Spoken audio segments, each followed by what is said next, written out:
사람들이 어떤 걸 결정할 때 보통 사람들은 굉장히 이성적으로 결정을 할 것 같지만 생각보다 사람들은 자기 느낌대로 결정하는 경우가 굉장히 많습니다. 때로는 감정적으로 결정할 때도 많고, 이거 뭐 feel이라고 하는데 그냥 느낌이 오는 대로 하고 싶은 대로 결정하는 경우가 굉장히 많죠. 생각보다 사람들이 이성적인 것 같지만 그렇지 않습니다.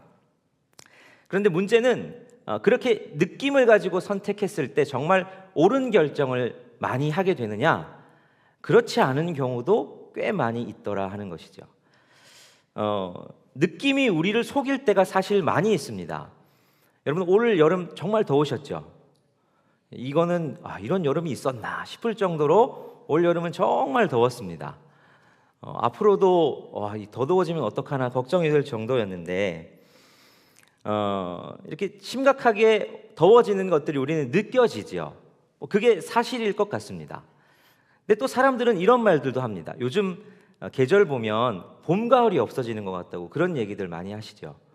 봄, 가을이 참 좋은데 봄, 가을이 너무 짧아서 없어지는 것 같다, 이런 얘기를 많이 하십니다. 근데 그게 죄송합니다. 근데 그게 정말 사실일까?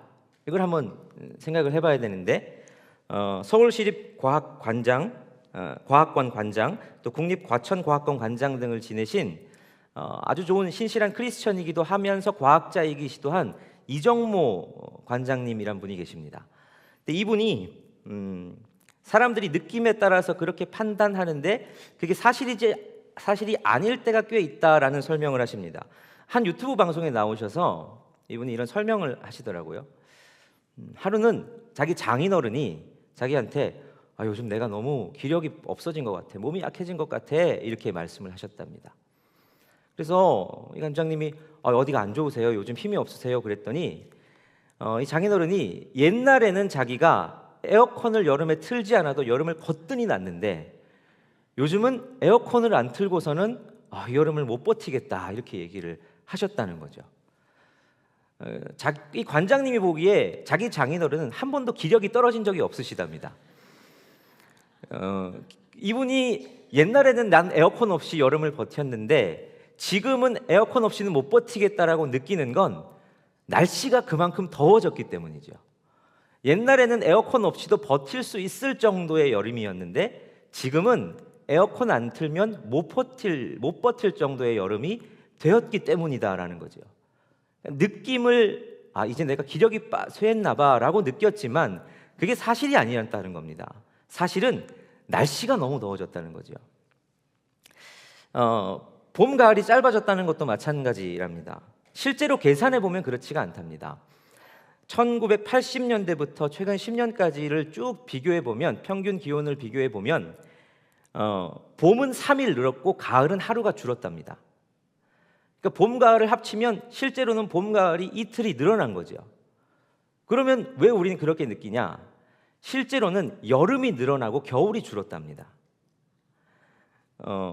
예전에는 11월에 시작하던 겨울이 요즘에는 한 12월 돼야 시작을 하고, 예전에는 3월 되어야 시작하던 봄이 지금은 한 2월 말 정도 되면 이제 봄이 시작되는 거고, 6월쯤 시작되어야 할 여름이 이제 요즘엔 5월쯤 시작한다는 거죠. 그러니까 여름이 길어지고 겨울이 짧아졌는데 우리는 그 계절의 변화를 봄, 가을이 짧아졌다라고, 봄, 가을이 없어졌다라고 말하고 있다는 거죠. 느낌을 말하면 왠지 그렇게 느껴지는 것 같은데 사실 생각해 보면 그게 사실은 아니다 하는 것을 이야기해 주셨습니다. 올해는 앞으로 또 어떻게 변할지 모르겠지만 어쨌든 지금까지는 그래 왔다는 거죠. 그러니까 느낌이라는 건 언제든 틀릴 수 있는 겁니다. 우리는 느낌상 이게 맞는 것 같아서 중요한 결정을 할 때도 그런 선택을 하곤 하는데, 정말 중요한 선택에서 내 느낌을 따르면 아주 우리 삶에 파괴적인 결과가 나타날 때도 있습니다. 우리는 느낌이 아니라 사실, 진리를 따라서 선택을 해야지, 느낌을 따라 선택하면 우리 삶에 여러 가지 면에 있어서 문제가 생깁니다. 신앙생활도 마찬가지입니다. 신앙생활에 있어서 느낌을 다른 말로 하면 감정이라고 할 수 있죠. 감정이 신앙생활할 때 굉장히 도움되는 측면도 있습니다. 하나님을 만나고 하나님 앞에서 뜨겁게 반응하고 열정을 가지고 나아갈 수 있도록 느낌, 감정은 그런 역할을 합니다. 그런데 우리의 모든 신앙생활을 그런 열정, 느낌, 감정, 이게 우리의 신앙생활을 리드해 나가게 두면 우리의 신앙생활은 제대로 성장할 수가 없습니다. 그러니까 느껴지는 것만, 내가 이런 느낌이 있어야지. 예배 시간에 나왔으면 뭔가 가슴도 찌릿찌릿하고 눈물도 좀 펑펑 흘리고 매번 예배가 그래야 되는 거 아니야? 이런 느낌적인 카타르시스만 찾고 그런 것만 따라가다 보면 우리의 신앙은 제대로 성장을 할 수가 없습니다. 느낌, 감정을 다른 말로 표현하면 내 주변의 상황이라고 볼 수 있습니다. 내 주변의 상황, 내가 느껴지는 것, 그걸 따라서 신앙생활을 한다는 건 상황에 따라서 신앙생활을 한다는 거고, 그 상황은 자기 의지대로 신앙생활을 한다는 걸 말합니다. 근데 우리는 상황이 아니라 사실, 진리를 따라서 신앙생활을 해야 합니다. 그래서 그 진리가 나를 인도하게 두어야 합니다. 진리를 따라서 인도함을 받는다는 건 하나님의 계획에 따라서 내 인생이 인도되고 있다는 걸 믿는 거고, 또 그 속에서 하나님의 은혜가 있다는 걸 믿는 겁니다. 느낌에 따라서 감정에 이끌리는 삶을 살다가 참 고생을 많이 한 인물이 오늘 본문에 나오는 야곱입니다.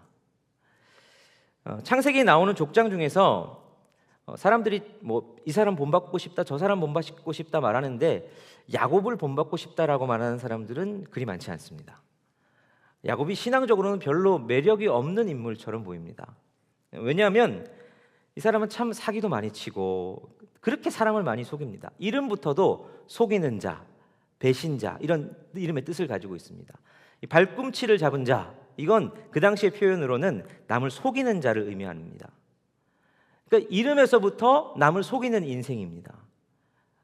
아버지도 속이고 형도 속이고 외삼촌도 속이려고 하고, 그러다가 또 자기도 속고, 이 속고 속이는 인생의 연속이 야곱의 인생입니다.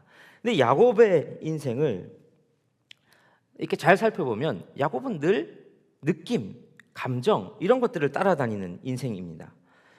그런데 한편으로 보면 그런 인생 가운데 하나님이 늘 야곱의 뒤를 이렇게 쫓아가고 계심을 보게 됩니다. 야곱의 인생이, 우리는 성경에서 아브라함, 요셉, 이런 사람들이 창세기에서는 특별히 우리의 인생과 대입시키려고 하지만 실제로 우리의 인생과 제일 닮아 있는 인물들이 바로 야곱이다, 이렇게 말할 수가 있습니다.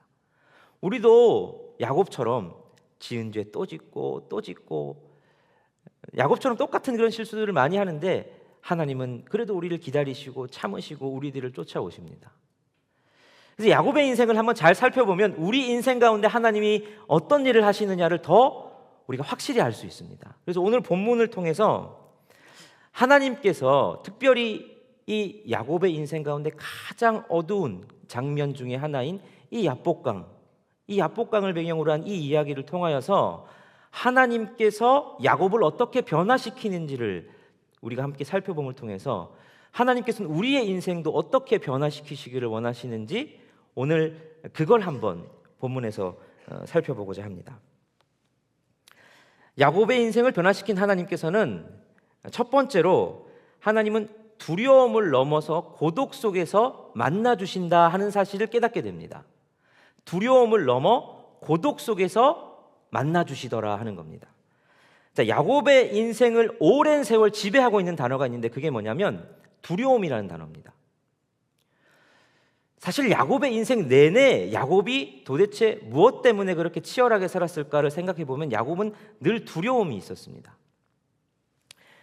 아버지가 자신의 형 에서를 축복하려고 하는 것을 알고는 형의 축복을 빼앗지요. 아버지를 몰래 속입니다. 그때 아버지에게 들통나서 이거 혹시 저주받으면 어떡하나 하는 두려움이 야곱 가운데 있었을 겁니다.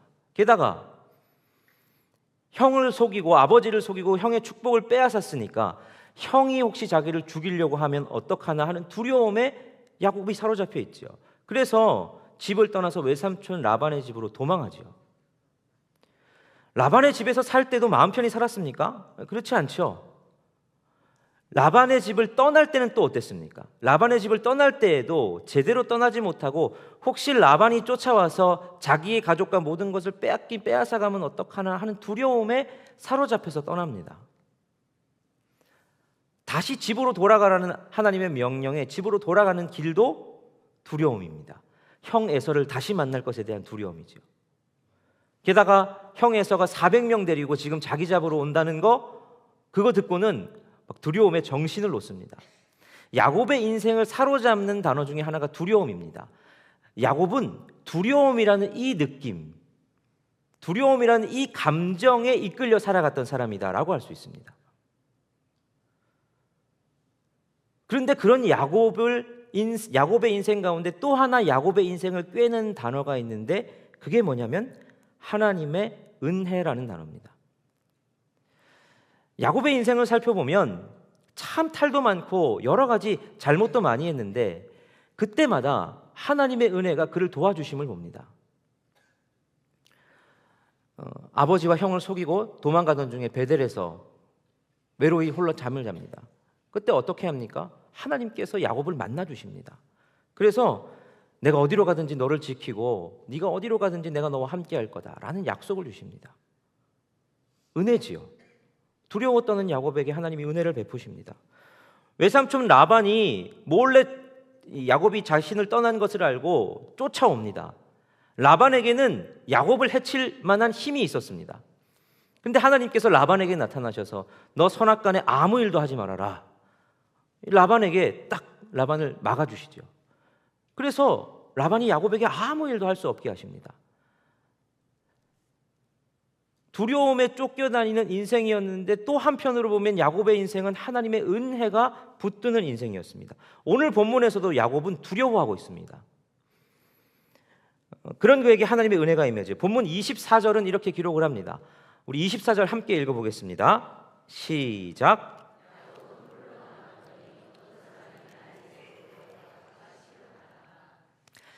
자, 형 에서를 만날 생각에 야곱이 두려워 떱니다. 그래서 야곱이 자신의 가족과 자신의 소유는 다 야복강을 건너게 합니다.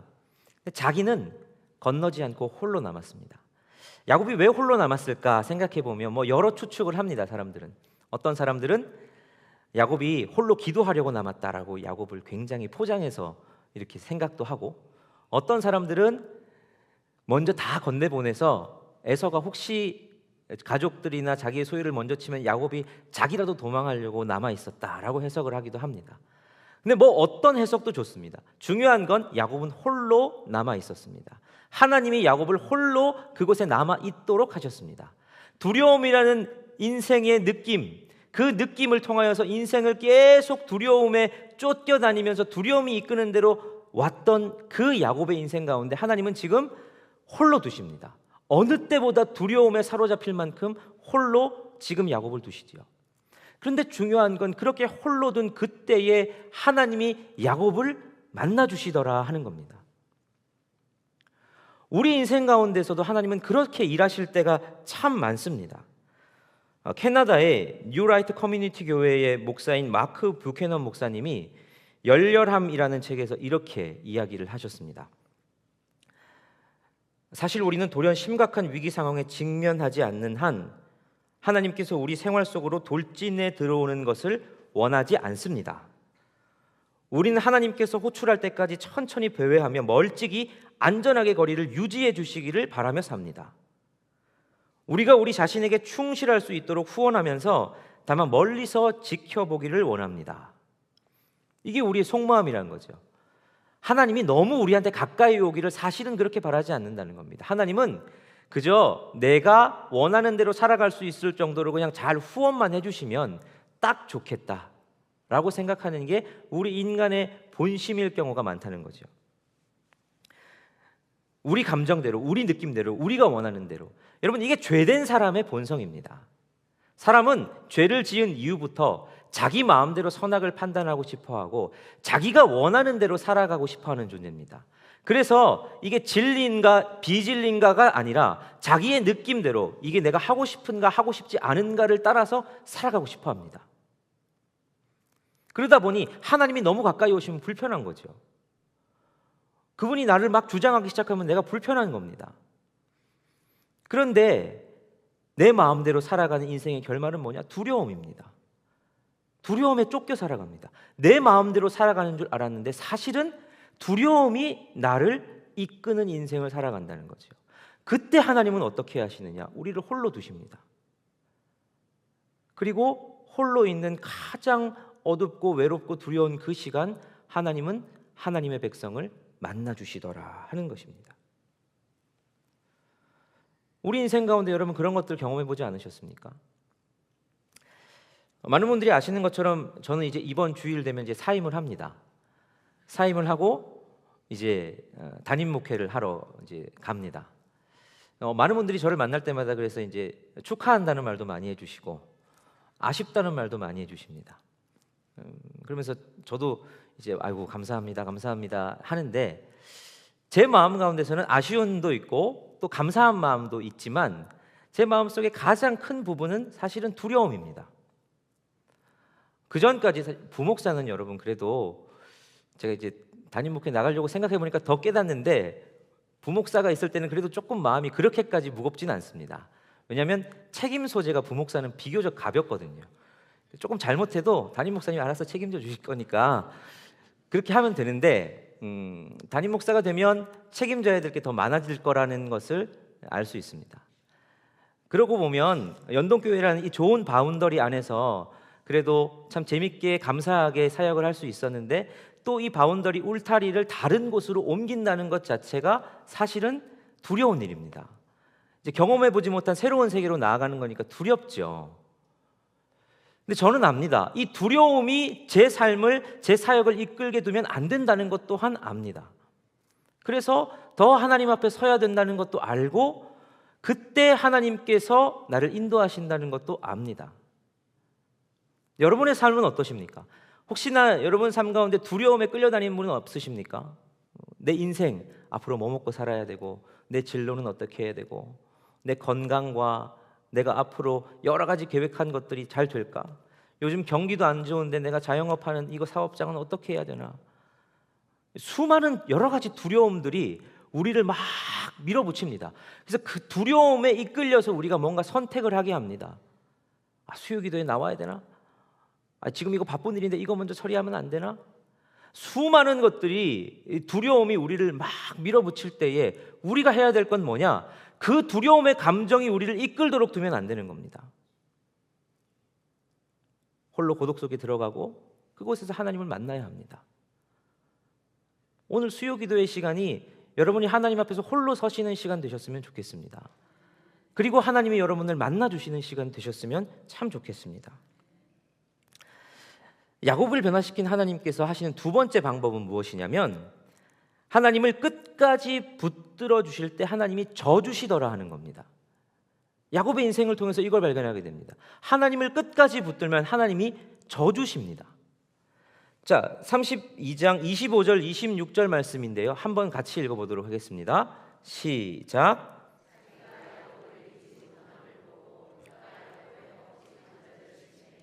야곱의 허벅지 관절이 그 사람과 씨름할 때에 어긋났더라. 그가 이르되 날이 세려하니 나로 가게 하라. 야곱이 이르되 당신이 내게 축복하지 아니하면 가게 하지 아니하겠나이다. 자, 야곱이 이제 이 하나님의 사자와 씨름을 하는데 야곱이 정말 전심으로 붙잡았습니다. 야곱은 그 전까지 전심으로 자기가 원하는 것들을 붙잡으며 살았던 사람입니다. 형의 장자권을 원하면 그거 장자권 꽉 붙잡아서 어떻게든 가지려고 하고 형에게 갈 축복을 어떻게든 꽉 잡아서 그거 가지려고 하고 라반의 집에 가서도 어떻게든 그 소유와 여러 가지 것들을 그냥 그득그득 자기 손아귀에 자기의 품 안에 가득 붙잡고 살아가려고 아등바등 거렸던 사람이 야곱입니다. 근데 그런 야곱이 정말 급했는지 자기의 모든 소유를 다 내려놓습니다. 자기 혼자 남고 자기의 가족과 자기의 모든 소유를 떠나보내면서 야복강을 먼저 건너게 합니다. 이제는 야곱의 손이 비어 있습니다. 그때 하나님이 찾아오시죠. 그러자 야곱이 어떻게 합니까? 하나님을 꽉 붙듭니다. 하나님의 사자를 꽉 붙들고 놓지 않습니다. 근데 우리가 상식적으로 생각해도 하나님의 사자가 야곱을 못 이겼을까요? 이길 수 있었겠죠. 근데 하나님의 마음이 그건 겁니다. 봐주시는 거죠. 하나님은 하나님을 꽉 붙잡는 자에게 져주시는 하나님이십니다. 하나님이 일부러 져주셨습니다. 하나님이 그걸 너무너무 좋아하십니다. 사실 야곱을 생각해 보면 야곱은 에서에 비해서 하나님의 것, 영적인 것을 굉장히 사모하는 사모함은 가지고 있었던 사람입니다. 장자권의 소중함도 알았고, 비록 잘못된 방법이고 잘못된 목적이었지만 하나님의 축복을 사모하는 마음이 야곱에게는 있었습니다. 그 마음으로 야곱은 하나님을 꽉 붙잡습니다. 그러자 하나님이 져주시더라 하는 것을 우리가 발견하게 되죠. 비록 야곱의 허벅지를 치십니다. 그래서 허벅지 관절이 어긋나서 다리를 절게 되는 엄청난 고통을 얻게 되지만, 그럼에도 불구하고 그건 하나님을 만나고 하나님이 져주신 그 은혜의 사건에 대한 흔적이 될지언정 그것이 야곱에게 있어서 큰 흠이 되지 않았습니다. 여기서 25절에서 우리가 아까 읽었듯이 허벅지 관절을 하나님이 치셨다라고 할 때 이 치매라는 단어가 히브리어로는 나가라는 단어입니다. 이 나가라는 단어가 두 가지 뜻이 있습니다. 하나는 치다, 그리고 나머지 하나는 만지다, 이런 단어가 있습니다. 이 두 단어가 같이 쓰이는데 어떤 데서는 치다라고 번역되기도 하고 어떤 데서는 만지다라고 번역이 되기도 합니다. 근데 이게 사람이 주어일 때는 거의 잘 안 쓰고 하나님이 주어이실 때 거의 쓰여지는 단어인데, 이 나가라는 단어가 쓰여지면 항상 어떤 변화가 따릅니다. 예를 들면 열왕기상 19장에서도 이 단어가 쓰입니다. 이 단어가 쓰이는 열왕기상 19장이 어떤 내용이냐면, 엘리야가 로뎀나무 아래서 이제 진이 다 빠져가지고 그곳에서 그냥 절바닥하고 번아웃이 돼서 쓰러져 있습니다. 그때 하나님께서 하나님의 천사를 보내서 먹을 것을 주시면서 엘리야의 등을, 엘리야를 연이어서 만져주십니다. 두 번이나 그렇게 만져주시지요. 여기서 만지다라는 단어가 이 나가라는 단어입니다. 그러니까 야곱의 비록 허벅지 관절을 어긋날 정도로 치신 치심이지만, 여기서의 만지심은 야곱을 망하게 하려고 만지시는 만지심이 아니라 야곱을 정신 차리게 하시고 회복시키시고 다시 한번 일어나게 하려는 그 만지심이었다라는 것이죠. 하나님은 하나님을 꽉 붙잡는 자에게 져주십니다. 그리고 그를 만져주십니다. 그 만지심을 통해 우리를 회복시키시기를 원하시고 살리시기를 원하시고 다시 일으키기를 원하시는 것이 하나님의 마음이 있다 하는 겁니다. 그 만지심이 때로는 아플 수 있습니다. 허벅지 관절이 어긋나는 것처럼 아플 수 있지만 그건 그냥 아픔으로 끝나는 것이 아니라 하나님의 은혜, 하나님의 만지심을 경험한 흔적으로 내 삶에 남게 되더라 하는 것이죠. 오늘 하나님께서 그렇게 우리를 만지시는 밤이 되기를 간절히 소원합니다. 하나님께서 마지막으로 야곱을 변화시키는 방법은 어떤 방법으로 변화시키느냐면, 죄인임을 인정할 때 새 인생을 주시더라 하는 겁니다. 내가 죄인임을 인정할 때 하나님은 그 죄된 인생을 새로운 인생으로 바꾸어 주시더라 하는 거죠. 하나님이 야곱에게 져주시고 야곱을 축복하시기로 결정하시는데, 그때 하나님께서 아주 중요한 질문을 야곱에게 던지십니다. 27절 말씀입니다. 같이 한번 읽어보겠습니다. 시작. 그 사람이 그에게 이르되 내 이름이 무엇이냐? 그가 이르되 야곱이니이다. 하나님이 야곱에게 물으십니다. 네 이름이 무엇이냐? 사실 이게 굉장히 야곱에게 중요하기도 의미 있는 질문입니다. 사실은 이 질문 때문에 야곱이 이 한 20년간의 도망 생활을 시작하게 된 질문이기도 합니다. 아버지 이삭을 속이기 위해서 형 에서 분장을 하고 들어갑니다. 그래서 음식을 주고 이렇게 축복을 받으려고 이렇게 하는데 이삭이 야곱에게 묻습니다. 내가 누구냐? 라고 묻습니다. 이때 야곱은 정직하게 대답하지 못합니다. 내가 에서입니다. 이삭이 또 묻는데도 자기는 에서라고 굳이 그렇게 고집을 합니다. 그렇게 자기를 속이고 아버지를 속입니다. 그 속인 질문, 내가 누구냐? 내 이름이 무엇이냐? 라는 질문 앞에 정직하게 반응하지 못한 결과가 지금까지의 야곱의 삶이었습니다. 그것 때문에 어떻게 보면 그때 아버지 이삭을 입을 통해서 말씀하시는 것이 하나님이셨을지 모르겠습니다. 그렇게 한 20여 년의 세월이 지나고 나서 하나님은 야곱에게 다시 묻습니다. 내 이름이 무엇이냐? 라고 묻습니다. 그때 야곱이 뭐라고 대답합니까? 저는 야곱입니다. 야곱의 이름의 뜻이 무엇입니까? 속이는 자, 빼앗는 자, 발꿈치를 잡은 자. 저는 죄인입니다. 제가 야곱입니다. 제가 야곱 같은 사람이었습니다. 제가 야곱 같은 인생을 산 바로 그런 존재가 접니다 라는 고백을 하나님 앞에 합니다. 주님, 제가 죄인입니다. 주님, 제가 이렇습니다. 내 실존은 이런 사람입니다 라는 고백을 하나님 앞에 합니다. 그러자 하나님께서 어떻게 하십니까? 야곱에게 새 이름을 주십니다. 28절 말씀입니다. 그가 이르되 내 이름을 다시는 야곱이라 부를 것이 아니요 이스라엘이라 부를 것이니 이는 내가 하나님과 및 사람들과 겨루어 이겼음이니라. 하나님이 야곱에게 새 이름을 주십니다. 이스라엘이라는 새 인생을 주십니다. 하나님과 겨루어 이겼다는 이 놀랍고도 영광스러운 이름을 주십니다. 야곱을 이스라엘로 변화시키십니다. 하나님께서 두려움에 떨고 있는 인생을 홀로 있게 하여 주시고, 그리고 그 고독 속에서 하나님께서 야곱을 만나주시고, 만나주실 뿐만 아니라 야곱이 인생을 하나님을 꽉 붙들자 야곱에게 져 주시기까지도 하면서 야곱을 하나님 앞에서 자기의 실존을 직면하게 하시죠. 그러자 하나님은 야곱의 인생을 새로운 인생으로 바꾸어 주시더라 하는 겁니다. 야곱이 여전히 두려움이라는 이 감정에 이끌려서만 살아가는 사람이었다면 결코 새로운 인생으로 바뀌어질 수 없었습니다. 두려움을 따라서 살아갔던 인생이 야복강에서 지금 자기의 소유와 가족들을 다 떠나보낸 그 아주 볼품없는 그 모습이 두려움에 떨면서 두려움이 이끄는 삶을 살았던 야곱의 인생의 결과입니다. 그런데 그 두려움을 넘어서서 진리 되신 하나님을 보기 시작합니다. 하나님을 붙들고 그 하나님의 은혜를 경험하고 하나님 앞에서 하나님, 나 죄인입니다. 난 이렇게 살았던 내 실존이 야곱입니다 라고 고백하자 하나님은 더 이상 두려움에 쫓겨다니는 인생이 아니라 진리 가운데 거하는 인생으로 하나님의 계획 속에서 새로운 인생을 야곱에게 허락해 주시더라 하는 것입니다. 여러분은 무엇에 이끌려 살아가고 계십니까? 오늘도 여러 수많은 감정들에 이끌려서 말하고, 내가 그냥 내 느낌 드는 대로 선택하고, 내 속에 그냥 욱하는 감정대로 말하고, 다른 사람과 대화하고 결정하고, 이런 것들을 반복하고 계시진 않습니까? 무엇이 여러분들의 삶을 이끌고 계십니까? 이번 한 주는 여러분들이 선택하고 결정하는 것에 있어서 무엇을 따라서 결정했습니까? 낙심이 들면 그냥 낙심되는 대로 푹 꺼져 있기로 선택하신 것은 아닙니까?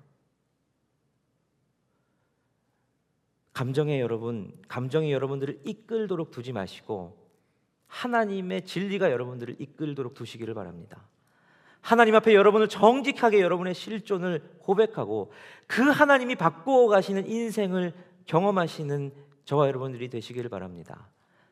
오늘 이 밤이 하나님 앞에 그렇게 머물러서 홀로 하나님을 만나고 붙들며 하나님 앞에 고백하고 하나님이 우리 인생을 바꾸시는 그 놀라운 일들을 경험하는 밤이 되기를 간절히 바랍니다. 우리 함께 찬양하시면 좋겠습니다. 찬양하실 때에 하나님, 우리는 이렇게 참 연약한 존재입니다. 우리는 매번 실패하고 실수하고 매번 감정의 소용돌이에 그렇게 이끌려서 살아갑니다. 그런데 이제 말씀을 듣고 다시 결단하기는 그게 사실이 아니라는 것을 우리가 결단합니다. 하나님, 오직 하나님만 붙들기를 소원하고 완전하신 그 하나님의 의를 우리가 덧입기를 소원합니다 하는 마음으로 우리 시간 이 찬양의 고백을 가지고 함께 찬양하며 나가시겠습니다.